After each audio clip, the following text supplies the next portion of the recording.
இன்னைக்கு யார் மூஞ்சில முழிச்சேன்னு தெரியலங்க. Happiness overload. சுரேஷ் மௌரிகா ஸ்கூல்ல இன்னைக்கு ஸ்போர்ட்ஸ் டே. காலையில 6:45 வேன் வந்துருன்னு சொல்லிட்டாங்க. 6 மணிக்கு எந்திரிச்சு வெள்ளை சாப்பாடு வச்சுட்டு தயிர் தாளிச்சிட்டேன். நிறைய தயிர் போட்டு 2 பேத்துக்கும் நல்லா வயிறு நம்புற அளவுக்கு ஊட்டி விட்டு போய் 2 பேரும் நல்லா ஓடுறதுக்கு தெம்பு வேணும் இல்லையா, அதுக்காக தான். பீஸுங்களுக்கு லெமன் ஜூஸும் போட்டு கொடுத்துட்டேன். அது போக கொஞ்சம் ஸ்நாக்ஸும் டிஃபன் பாக்ஸ்ல எடுத்து வச்சுட்டாங்க. எனர்ஜியா இருக்கிறதுக்கு குளுக்கோஸ் பவுடர் வேணும்னாங்க, அதையும் வாங்கி கொடுத்துட்டோம். குட்டீஸுங்களை ஸ்கூலுக்கு அனுப்பிச்சு வச்சதுக்கு அப்புறமா கத்திரிக்காய் பொரியல் பண்ணிட்டு ரசமும் வச்சுட்டேன். 7:30 சாப்பாட்டை போட்டுட்டு சாப்பிடுங்கன்னு சொல்லிட்டு நான் குளிச்சு டக்குன்னு ரெடி ஆயிட்டேன். நாங்கெல்லாம் எள்ளுனா எண்ணெயா நிப்போம், அதனால 8 மணிக்கு முன்னாடியே ஸ்கூலுக்கு போயிட்டேன். ஆனா பாருங்க, அப்பவும் வீட்டு வேலையெல்லாம் முடிச்சிட்டு தான் கிளம்பினேன். என் மனசுக்குள்ள கொஞ்சம் பெருமையா இருக்கு. எதுக்குன்னு தானே யோசிக்கிறீங்க, நான் போட்டிருக்கிற சுடிதார் நானே தைச்சது. இதெல்லாம் ஒரு விஷயமான்னு நினைச்சாலும் நினைக்கலாம். ஆனா பாருங்க, நமக்கு ஒரு விஷயம் தெரிஞ்சிருக்கு அப்படின்னு நம்மளையும் நம்ம மதிக்க கத்துக்கணும். சின்ன சின்ன கலைகள் கத்துக்கிறதும் நமக்கு ஒரு பெரிய விஷயம் தான். அவர் காலையில நான் நேரமா கொண்டு போய் ஸ்கூல்ல விட்டுட்டு அவர் கபிலர் மலைக்கு கம்பெனியை பாக்குறதுக்கு கிளம்பிட்டாரு. மார்ச் ஃபாஸ்ட்ல இருந்தா அந்த கையக்கால ஆட்டி நடந்து வர அந்த அழகை பார்த்து ரசிச்சுட்டு கண்ணு அப்பப்ப இவங்களையே தான் தேடிக்கிட்டு இருந்தது. அங்க சுத்தி இங்க சுத்தி எங்க பார்த்தாலும் இவங்க தான் தெரிவாங்க. நான் ரொம்ப சந்தோஷப்படுற மாதிரி விஷயங்கள் எல்லாம் நடந்துகிட்டே இருந்தது. இங்க போடுற வீடியோஸ் எல்லாம் நல்லா இருக்கு அப்படின்னு சொல்லி சில தோழிகள் எல்லாம் வந்து என்ன பார்த்து சொன்னாங்க. இது கூட பரவாயில்லைங்க, சின்ன சின்ன குட்டீஸ் எல்லாம் கூட என்ன பார்த்துட்டு நீங்க வீடியோஸ் போடுவீங்க தானே, எனக்கு ரொம்ப பிடிக்கும், சூப்பரா இருக்குன்னு எல்லாம் வந்து சொன்னாங்க. என்னமோ தெரியலங்க, அந்த நேரத்துல பெரிய மலையை வளைச்ச மாதிரி ஒரு சந்தோஷம். அவரிக்கா கொக்கோ டீம்ல இருந்தா சூப்பரா விளையாண்டா, ஒரு டைம் கூட அவுட்டே ஆகல,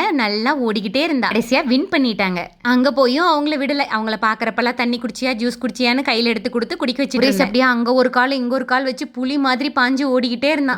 ரொம்பவும் சந்தோஷமா இருந்தது. 6 பிரைஸும் வாங்கி இண்டிவிஜுவல் சாம்பியன்ஷிப்பும் வாங்கிட்டான். எல்கேஜி யூகேஜில உடம்ப தூக்கிட்டு ஓட முடியாம கடைசியா ஓடுவான். அதையும் நாங்க கைத்தட்டி ரசிச்சு அன்னைக்கு சந்தோஷப்பட்டோம். பையன் வளர்ந்து இவ்வளவு பிரைஸும் வாங்கிட்டான். ஸ்கூல்ல ஒரு தம்பிக்கு லைட்டா கால்ல சுளுக்கி, அவன் லைட்டா கஷ்டப்பட்டுட்டு இருந்தா. அதை பார்க்கும்போது மனசுக்கு சங்கட்டமா இருந்தது. ஒன்னில தம்பி சரியாயிருன்னு பேசி வச்சேன். அடிக்கடி மௌரேஷ் கிட்ட இந்த விஷயத்த பதிவு பண்ணிட்டே இருப்பேன். நீ எவ்வளவு பிரைஸ் வாங்கினாலும் சரி, எவ்வளவு மார்க் எடுத்தாலும் சரி, இதெல்லாம் 2ஆம் பட்சம் தான். மௌரேஷ் நல்ல பையன் அப்படிங்கிற அந்த வார்த்தை தான் இது எல்லாத்தை விட ரொம்ப பெருசு. அதை மட்டும் மனசுல வச்சுக்க சாமி அப்படின்னு மௌரேஷ் கிட்ட சொல்லுவேன். அதுக்குன்னு ரொம்ப டார்ச்சர் பண்ணி எல்லாம் சொல்ல மாட்டேங்க. என் பையனுக்கு ஒரு ஃப்ரெண்டா இருக்கிற மாதிரி இருந்து சொல்லுவேன். கஷ்டப்பட்டு ஜெயிச்சவங்களுக்கு இந்த வெற்றி கொண்டாட்டத்தோட சத்தம் எப்பவுமே கேட்டுக்கிட்டு வர வழியில வண்டி அப்படியே பேக்கரி கொடு அப்படிங்கிற மாதிரி பேக்கரிக்கு போயிட்டு வேணுங்கிறதெல்லாம் சாப்பிட்டாச்சு.